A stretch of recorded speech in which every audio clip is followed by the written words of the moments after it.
আমি ফকিরের একটা মোবাইল ছিল আইফোন 14 প্রো ম্যাক্স, সেটা 8:30 বাজে আমার মসজিদ থেকে নিয়ে গেছে একজন এসে, 9টা বাজে ভূমিকম্প হয়েছে। এই ভূমিকম্প আমাকে 1 মিনিটের জন্য আফসোস করতে দেয় নাই ওই ফোনের। কেন? আমি চিন্তা করলাম যে যেই ভূমিকম্পটা হয়েছে যদি আমরা সবাই চলে যেতাম, যদি বিল্ডিংটা 2 ভাগ হয়ে ঢুকে যেত, অথবা বিল্ডিংটা ভেঙে চুরমার হয়ে আমরা যদি তলে চাপা পড়ে যেতাম, আইফোন কে চালাতো? আমার মানিব্যাগের টাকাগুলো কে খরচ করত? কোথায় পেত আমার সেই কাপড় চুপড়, ঘড়ি, চশমা, টুপি?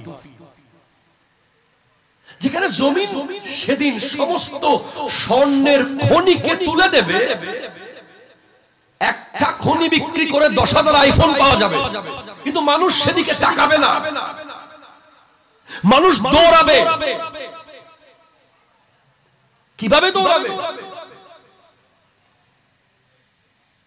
ইয়াউমা ইয়াকুনুন নাসু কাল ফারাশিল মাবসুস, পতঙ্গের মতো উড়বে, পোকার মতো। শুধু মানুষ না, ওয়া তাকুনুল জিবালু কাল ইহনিল মানফুস, পাহাড় পর্যন্ত তুলার মতো উড়তে থাকতে থাকতে সেই দিন এসে গেছে। তুমি এখনো জুয়া খেলো, তুমি এখনো সুদ খাও, তুমি এখনো ঘুষ খাচ্ছ, তুমি এখনো মাদক আসক্ত হয়ে মদ জুয়ায় পড়ে আছো। কিয়ামত এসে গেছে। অমুক, ও সমুক, ও আল্লাহর বান্দা, কিয়ামত এসে গেছে, কিয়ামত এসে গেছে। পর পর ভূমিকম্প, পর পর ভূমিকম্প, পর পর ভূমিকম্প এমন একটা চলে আসবে। আমি লিখে দিয়েছি সেদিন যখন ভূমিকম্প চলে গেছে, থেমে গেছে, একটা লাইন লিখেছি যে এভাবেই কোনো এক শুক্রবার কিয়ামত হয়ে যাবে। আজকে দুদিনে 3 বার ভূমিকম্প হয়েছে, 3 বার। গত শুক্রবারের ভূমিকম্পের অবস্থা চট্টগ্রামে কেমন ছিল আমি জানি না, আমি ঢাকায় মসজিদে ছিলাম। এটার আমার এই 38-39 বছর বয়সে এমন ভূমিকম্প আমি আর দেখিনি। মনে হয়েছে আমার বিছানাটাকে কেউ আলগিয়ে এইভাবে এইভাবে ঝাঁকাচ্ছে। এবং সবচেয়ে আশ্চর্য ছিল যে একটা পশ্চিম দিক থেকে একটা ভয়ঙ্কর সাউন্ড শোনা গেছে, একটা বাতাস পাওয়া গেছে। আমরা নিজেরা উপলব্ধি করেছি, কারণ আমার মসজিদের যে রুমে 3 তলায় আমি থাকি, এটার পশ্চিম সাইড পুরো খালি। একটা ভয়ঙ্কর সাউন্ড একটা এসে, একটা ভয়ঙ্কর তুফানের মতো একটা বাতাস এসে বিল্ডিংটাকে মনে হচ্ছে জমিন থেকে তুলে ফেলে দেবে। এই দৃশ্য আমি দেখেছি। এবং এই শুক্রবারে তার প্রতিক্রিয়া স্বরূপ একটা যুবক 2 রাকাত পরে বের হয় নাই। আমি তাদেরকে জুমার খুতবায় বলেছি, যাও, কোথায় যাবে যাও, সাহস থাকলে চলে যাও, কদ্দুর যেতে পারবে, সর্বোচ্চ কিয়ামতের মাঠ পর্যন্ত যেতে পারবে। ঠিক কিনা জোরে বলেন না? 2 রাকাত পরে দৌড় মারছো, সাহস থাকলে আজকে চলে যাবে। একটা যুবক সেদিন শুক্রবারে যায় নাই, গতকাল। আল্লাহ আমাদেরকে এগুলো বুঝার তৌফিক দান করুন। আমি আমার প্রাণপ্রিয় রাহবার আল্লামা সৈয়দ মোহাম্মদ তাহের শাহ সাহেব কিবলা মুদ্দাজিল্লাহুল আলী দোয়া নজর কামনা করছি।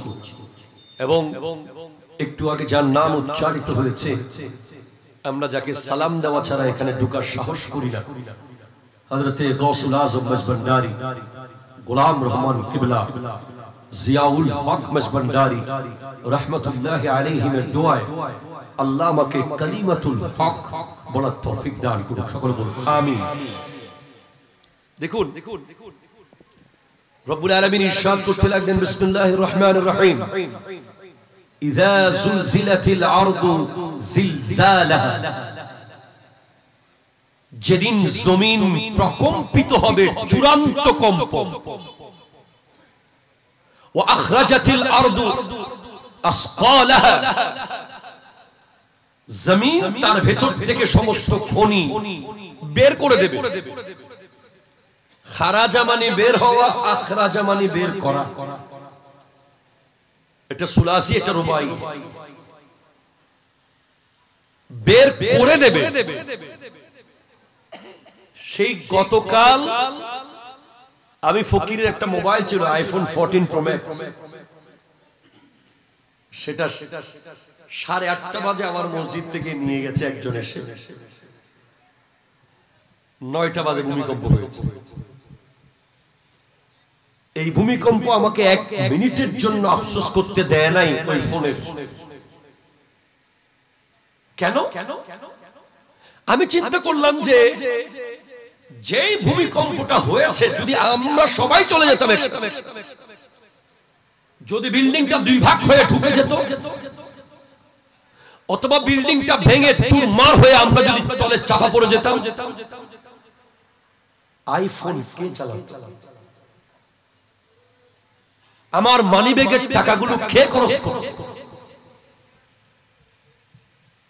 কোথায় পেত আমার সেই কাপড় চুপড়, ঘড়ি, চশমা, টুপি?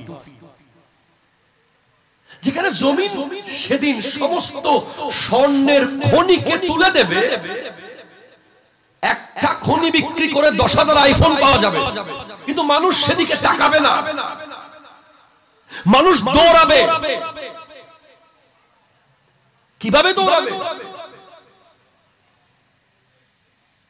ইয়াউমা ইয়াকুনুন নাসু কাল ফারাশিল মাবসুস, পতঙ্গের মতো উড়বে, পোকার মতো।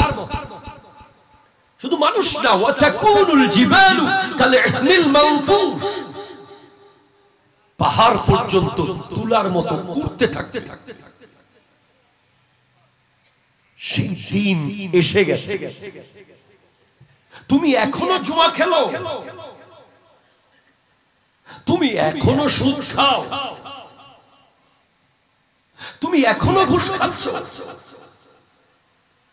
তুমি এখনো মাদক আসক্ত হয়ে মদ জুয়ায় পড়ে আছো। কিয়ামত এসে গেছে। অমুক, ও সমুক, ও আল্লাহর বান্দা, কিয়ামত এসে গেছে রে, কিয়ামত এসে গেছে। পর পর ভূমিকম্প, পর পর ভূমিকম্প, পর পর ভূমিকম্প।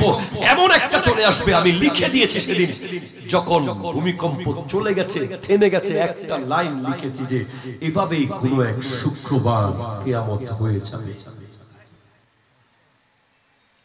এভাবে আই হাই হাই।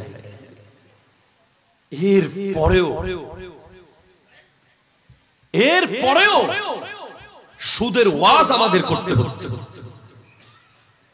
এর পরেও ঘুষের ওয়াজ আমাদের করতে হচ্ছে, এর পরেও মদ জুয়ার বিরুদ্ধে আমাদের ওয়াজ করতে হচ্ছে,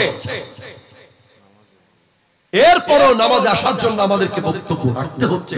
কেন? আপনি কি দেখেন নাই কোভিড-19? আপনি কি দেখেন নাই আগুন? আপনি কি দেখেন নাই ভয়াবহ বন্যা? আপনার এলাকায় কি পানিতে তলিয়ে যায় নাই? আপনার এলাকার ঘরবাড়ি কি ডুবে যায় নাই? আপনার বাড়ি ঘরগুলো কি ভেঙে চুরমার হয়ে যায় নাই? আপনাকে কি সাধারণ মানুষ বাইরে থেকে এসে এক পট মুড়ি আর একটা বিস্কিট দিতে হয়েছিল? আমি দেখেছি কিয়ামত কেমন হবে। আমাকে জিজ্ঞেস করেন কেমন হবে, আমি দেখেছি ভাই। এইবার ফেনীর যে বন্যা লাস্ট হয়েছে, আমি ওদিন সেখানে ছিলাম। আমি এই কথা সব জায়গায় বলি, এবং আমার রিয়েলাইজেশনটা যদি আমি দেখাতে পারতাম যুব সমাজকে। এক নারী এসে বলছে আমার আলমারিতে লক্ষ লক্ষ টাকা আছে, সব নিয়ে যান, তাহলে আমার বাবাকে একটু পারে এনে দেন। আরেকজন বলছে আমার সন্তানকে গাছের সাথে লটকে রেখে চলে এসেছে, নিয়ে আসতে পারি নাই, পানি মুহূর্তের মধ্যে উঠে গেছে, আকাশচুম্বী পানি। আরেকজন বলছে আমার ভাই টিনের চালে আটকে আছে, আরেকজন বলছে আমার ঘরে স্বর্ণ রূপা হীরা মণি মুক্তা টিভি ফ্রিজ সব নিয়ে যান, তারপর আমার বাড়ি থেকে একটু পারলে আমার ছোট্ট বাচ্চাটাকে একটু উদ্ধার করে দেন। যখন আমাদের বুট যাচ্ছে না ওদিকে, পানি এত জোরে ঢল আসতেছে, আমরা সারেন্ডার করেছি যে it is quite impossible for us to rescue them. তাদেরকে রেস্কিউ করা সম্ভব না, বুট তুলতে পারতেছি না, মনে হচ্ছে বুট উঠবে পাহাড়ের দিকে, উঠতেছে পানির পাহাড়।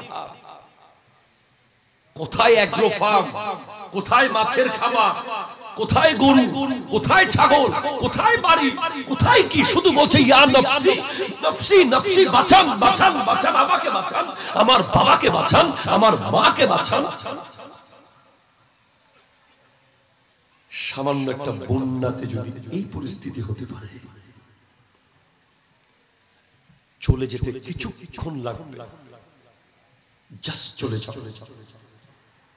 ইযা যুলজিলাতিল আরদু জিলজালাহা, ইযা যুলজিলাতিল আরদু জিলজালাহা। এই আয়াতের তাফসীরে মুফাসসিরগণ বলছেন যে মা দুধের বাচ্চাকে ছেড়ে দৌড় মারবে। কি ওয়াজ আমি করব বলেন? মা কে? মা কে? যে শীতের রাতে প্রস্রাবের উপরে শুয়ে বাচ্চাকে বুকে রাখে। ঠিক কিনা? কথা জোরে বলতেছেন না কেন? পৃথিবীর কোন 5 স্টারের হোটেলের রান্নায় এত মজা নাই মায়ের হাতের ছোঁয়া লাগা রান্নায় যে মজা আছে। মা যে সন্তানের জন্য বাঘের মুখে ঝাঁপ দিতে পারে, যে সন্তানের জন্য সাপের মুখে ঝাঁপ দিতে পারে। গতকাল কয়েকটা সিসিটিভি ফুটেজ বের হয়েছে, এর আগেও আগুন ধরেছে, মা বাচ্চাকে বাঁচিয়েছে, নিজে চলে গেছে দুনিয়া। হাসপাতালে মাকে জিজ্ঞেস করা হয় যে কোন একজনকে বাঁচানো যাবে, বাচ্চা বাঁচবে না আপনি বাঁচতে চান? মা তখন বলে আমার বাচ্চাকে বাঁচান, তাকে দুনিয়া দেখান। আমার বাচ্চা অনেক দুনিয়া দেখেছি, আমি আর দেখতে চাই না। চট্টগ্রাম মেডিকেল কলেজ হসপিটাল আমার আব্বা ছিলেন, আমিও ছিলাম। রাত্রে 3-4 দিন লাগাতার 12 নম্বর ওয়ার্ডে হার্ট ডিপার্টমেন্টে এক মাকে আমি দেখেছি। ছেলে সম্পূর্ণ প্রতিবন্ধী, ওই ছেলেকে দিয়ে কিছুই হবে না, কোনোদিন 1 টাকা ইনকাম করার সুযোগ নাই, ঘরের কোনো কাজ করানোর সুযোগ নাই, শুধু তাকে রেখে রেখে পালতে হবে। ওই সন্তানকে মা হাসপাতালে সারাক্ষণ তাকিয়ে আছে দু চোখ দিয়ে। ছেলে একটু আওয়াজ করলেই মা লাফ দিয়ে ওঠে, ছেলে একটু আওয়াজ করলেই মা লাফ দিয়ে ওঠে, লাফ দিয়ে বাচ্চাকে জড়িয়ে ধরে চিৎকার করে কান্না শুরু করে। আমি জিজ্ঞেস করলাম মা আপনি এমন কেন করছেন, এমন কেন করছেন? এই ছেলে ঠিক আছে তো, ও তো প্রতিবন্ধী, ও তো আপনার কিছুই করতে পারবে না। আমি তো বক্তা মানুষ, তাই কথা বের করছি। পর্দানসীন মা, আমি পাশের বেডে আব্বার সাথে, উনি ওনার ছেলের সাথে। এক পর্যায়ে উনি বলছেন যে বাবা ও কিছু করতে না পারুক, সে অন্তত আমাকে যে মা বলে ডাকে, আমি যে বুঝি আমার একটা ছেলে আছে, আমার একটা বাচ্চা আছে, এটাই আমার শান্তি।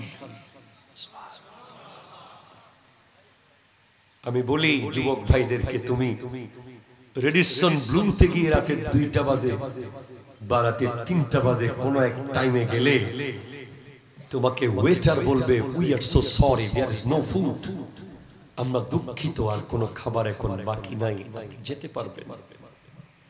আপনার পেটে কত ক্ষুধা এটা হোটেলের মালিক বুঝবে না, ঠিক কিনা? জোরে কথা বলেন না।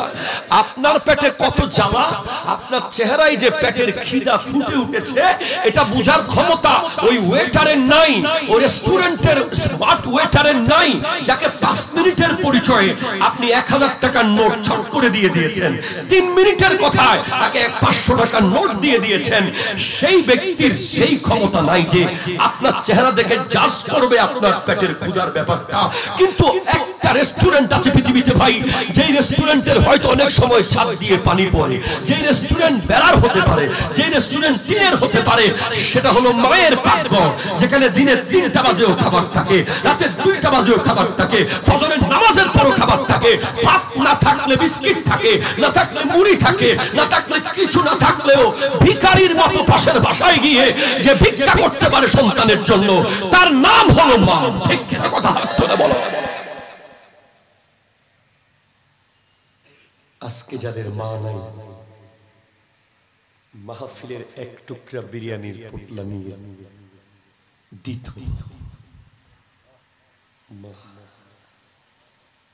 যারা হারিয়ে ফেলেছে এরা অনেক বড় কিছু হারিয়েছে। আমি খেয়াল করি সব সময় যখন আমার গাড়ি কোথাও হার্ট ব্রেক করে, ধরেন কোন ট্রাকের সাথে এখন লাগতো, একটু জন্য বেঁচে গেছে, এরকম প্রায় আমাদের হয়, তখনই দেখি আমার মায়ের ফোন চলে আসে। আশ্চর্য জিনিস, তখনই বাবার ফোন চলে আসে। এটা হচ্ছে মা যখন বুকের দুধ বাচ্চাকে খাওয়ায়, সায়েন্স বলছে দেয়ার ইজ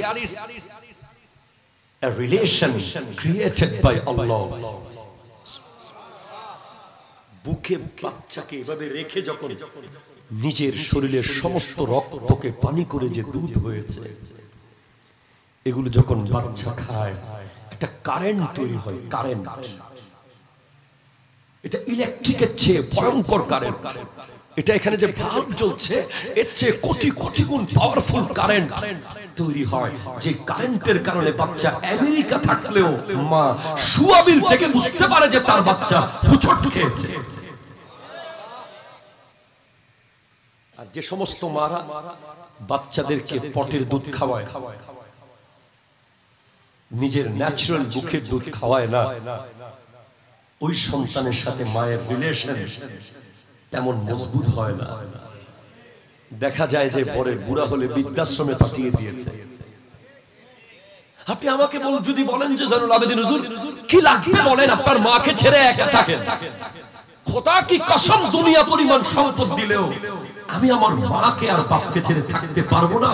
কারণ আমার প্রতিদিনের পদক্ষেপ আমার মায়ের জায়নামাজের দোয়া, আমার বাবার মাথায় হাত বুলিয়ে দেয়া। আরে বাপ তো না থাকলেও, বাপ যাদের নাই তারা জানে কি নাই। বাপ যদি কিছু করতেও না পারে, বাপের চাকরি না থাকলেও, বাপের ইনকাম না থাকলেও, বাপ যদি মাথার উপরে হাতটা দিয়ে বলে ওফুত আমি আসি, দ্যাটস এনাফ। পৃথিবীর কোন হাত বাবার হাত হবে না। আপনার বাপের হাতটা সেটা সেই হাত, যে হাত উনি কোনো ইনকাম না করুক, কিচ্ছু না করুক, উনি পঙ্গু হয়ে বিছানায় পড়ে থাকুক, এরপরেও যদি উনি ইশারায় এভাবে কাঁদতে কাঁদতেও যদি মাথার উপর হাত দিয়ে বলে আমি আছি, এই স্বাদ আপনি আর কোথাও পাবেন না। যাদের নাই তারা বুঝতেছে কলিজা ফেটে যাচ্ছে।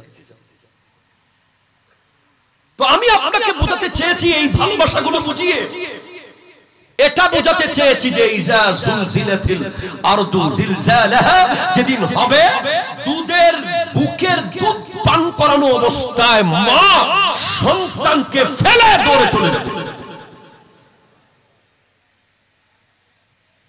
ইভেন পেটে যাদের বাচ্চা থাকবে এমন ভয়ঙ্কর সাউন্ড হবে, এমন ভয়ঙ্কর পৃথিবী হবে যে ভয়ে বাচ্চা প্রসব করে দেবে মা।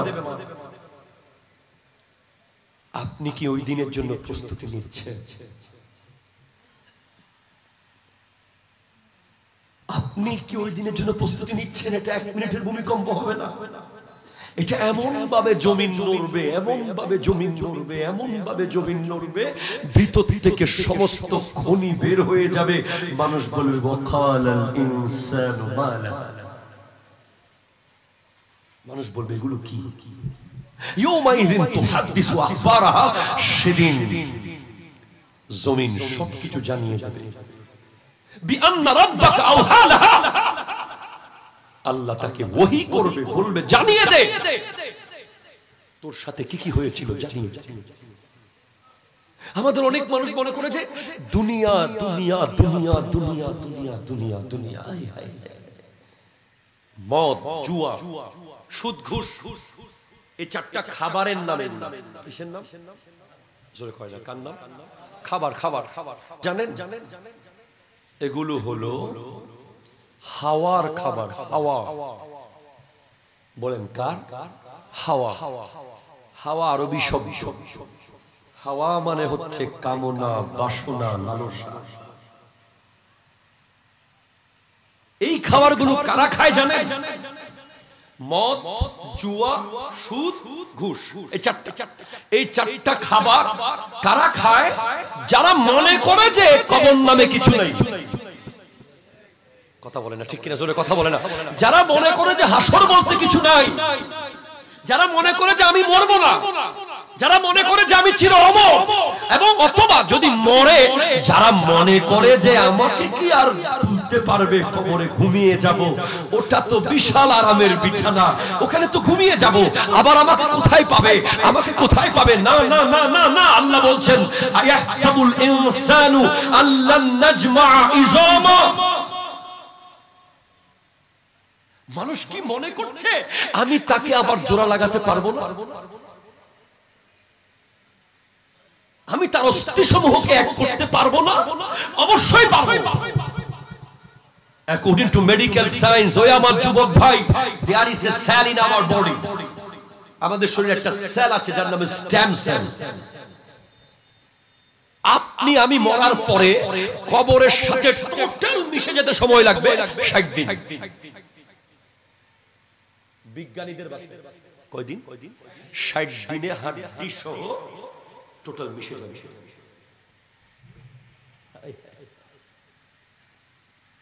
কি সুন্দর হাত, কি সুন্দর বডি, কি সুন্দর করে মুখটাকে সেটিং করে রেখেছে, কি অসাধারণ করে চুলগুলোকে গুছিয়ে রেখেছে। মাত্র 60 ডেজ হাড্ডি ছপ করে পড়ে যাবে। এরপরেও বিজ্ঞানীরা বলছে ওই বডি যদি টোটাল মিশেও যায়, একটা সেল আছে স্টেম সেল, যা চির অমর, ওটা থেকে এই ছোট্ট সেলটা থেকে আবার পুরো বডি ক্লোন তৈরি করে ফেলতে পারবে বিজ্ঞানীরা। তাহলে বিজ্ঞানীরা যদি পারে, এআই, আর্টিফিশিয়াল ইন্টেলিজেন্স, আপনাকে জীবনে দেখে নাই, শুধু তার সামনে গিয়ে বলবে তার চেহারা এমন এমন হতে পারে, তার চোখগুলো এমন হতে পারে, তার চুলগুলো এই টাইপের, এই একটু করে বলে দিলেই সে তৈরি করে ফেলছে আপনাকে হুবহু। আপনি একটা কথা বলেন নাই, আপনার ভিডিও বানিয়ে ছেড়ে দিয়েছে হুবহু আপনি যারা বলছেন। তাহলে বিজ্ঞান যদি পারে, সায়েন্স যদি পারে, সায়েন্স যেখান থেকে শেষ, কোরআন সেখান থেকে শুরু। কথা জোরে বলে না, ঠিক কিনা? জোরে বলে না। বিজ্ঞান যেখানে সরি বলেছে, আই এম সরি, বিজ্ঞান যেখানে বলছে সারেন্ডার, বিজ্ঞান যেখানে বলছে this is the last stage of my self, সেখান থেকে কোরআন শুরু হচ্ছে, সেখান থেকে সুন্নাহ শুরু হচ্ছে, সেখান থেকে আমার নবীর বিজ্ঞানগিরি শুরু হচ্ছে, আর সেখান থেকে শেষে গিয়ে আল্লাহর কুদরত শুরু হচ্ছে। ঠিক কি না? কথা বলেন। আমার আল্লাহ বলছেন আমি তো সমস্ত অস্থি সমূহকে আবার এক করব। কবরের মাটির ভিতরে মিশে গেলে, আগুনে পুড়ে ছাই হয়ে গেলে, একটা একটা ছাই তুলে এনে আবার রেডি করা হবে।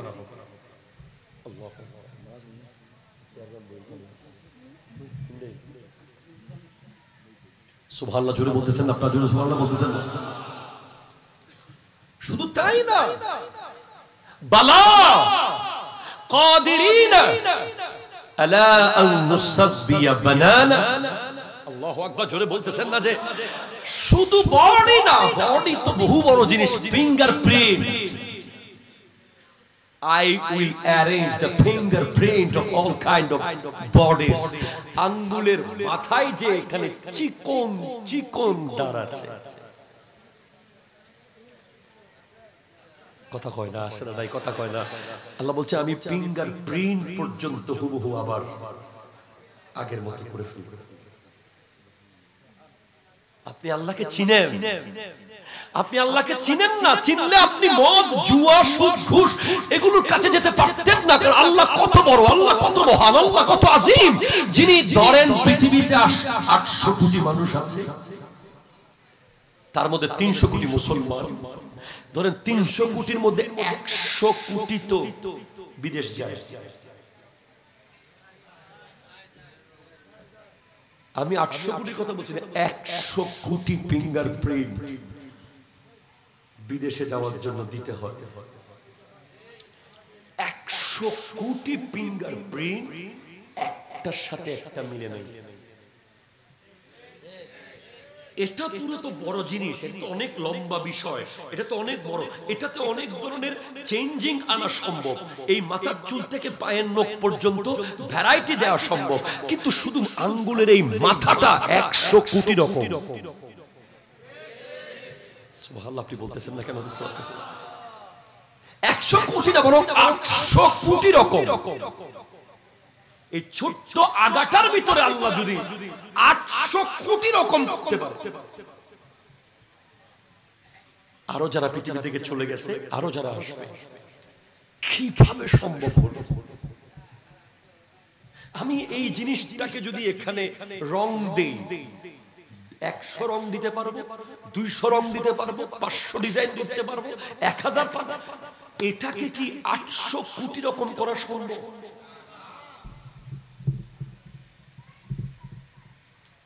এটা তো অনেক বড়। এটা এই ছোট্ট মাথাটাকে আল্লাহ 800 কোটি রকম বানাতে পেরেছে। আল্লাহ কি পারে? আপনি কি করছেন, আমরা কি করছি? সিদ্দিক আকবর রাদিয়াল্লাহু তাআলা বলেন, আল্লাহকে ভুলিয়ে ফেলবে। 5 জন দায়িত্ব নিয়ে দাঁড়িয়ে আছে যে তোমার ব্রেইন থেকে আল্লাহকে সরিয়ে ফেলার জন্য। There is 4th, 5th person daily inviting you to abandon your creator, to desert your creator. আপনি আল্লাহর দাওয়াত থেকে সরে যাওয়ার জন্য, আল্লাহর দ্বীন থেকে সরে যাওয়ার জন্য, আল্লাহর ধ্যান, আল্লাহর মুহাব্বত, আল্লাহর প্রতি আনুগত্য, আল্লাহর ওলি হওয়ার যে চিন্তা, আল্লাহর কাছে যাওয়ার যে চেতনা, আল্লাহকে বোঝার, আল্লাহকে জানার, আল্লাহর সাথে প্রেম করার যে ব্যাপারটা, এটা থেকে সরিয়ে ফেলার জন্য প্রতিদিন 5 জন আপনাকে দাওয়াত দিচ্ছে, সকাল সন্ধ্যা 24 ঘন্টা। আপনাদের কষ্ট হচ্ছে মনে হচ্ছে? সিদ্দিক আকবর রাদিয়াল্লাহু তাআলা বলতে লাগলেন, ইন্না ইবলিসা কাইমুন আমামাক ওয়ান নাফসু আন ইয়ামিনিক ওয়াল হাওয়া আন ইয়াসারিক والدنيا خلفك والأعداء حولك والجبار فوقك لا بالمكانة وبالقدرة فالإبليس لعنة الله يدعوك إلى ترك الدين والنفس يدعوك إلى المعصية والهوى يدعوك إلى الشهوات والدنيا يدعوك إلى اختيارها على الآخرة والجبار يدعوك إلى الجنة والمغفرة.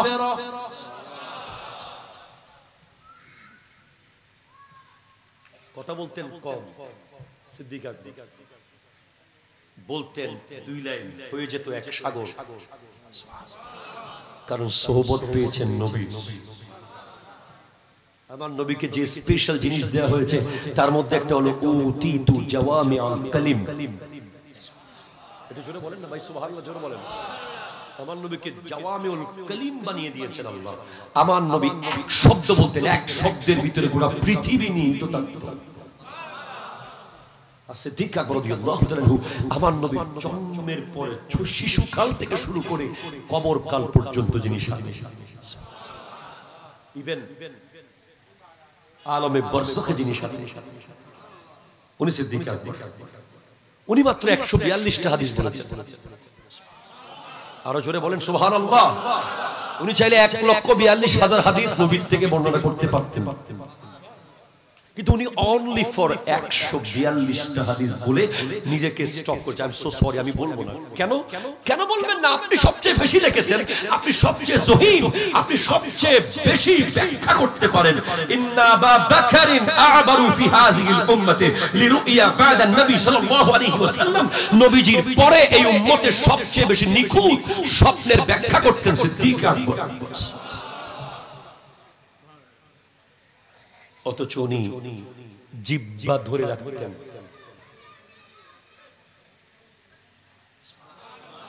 আপনারা কি সুবহানাল্লাহ বলতেছেন না কেন? বুঝতে পারছেন? আরো জোরে বলেন, আরো জোরে বলেন। জিহ্বা ধরা কঠিন কাজ ভাই। শরীরে একটা অঙ্গ জিহ্বা, যেটা ধরে রাখা কষ্টকর, সম্ভব না। এই ভয়ঙ্কর কঠিন কাজটা সিদ্দিক আকবর করতেন। জিহ্বাকে ধরে রাখতেন টেনে। কেন? আমার নবী বলেছেন, মাইয়াসমান লি মা বাইনা লিহিয়াইহি ওয়া মা বাইনা রিজলাইহি আসমান লাহুল জান্নাহ। যে ব্যক্তি আমার কাছে দুইটা অঙ্গ জমা রাখবে, জিহ্বার মধ্যে রাখবে, তার জান্নাত আমার কাছ থেকে বুঝে নেবে। একটা হলো জিহ্বা, একটা লজ্জাস্থান। এই দুটার ইউজ যদি আপনি কোরআন এবং সুন্নাহ মতো করতে পারেন, আপনি হাসরের মাঠে যাবেন আর জান্নাত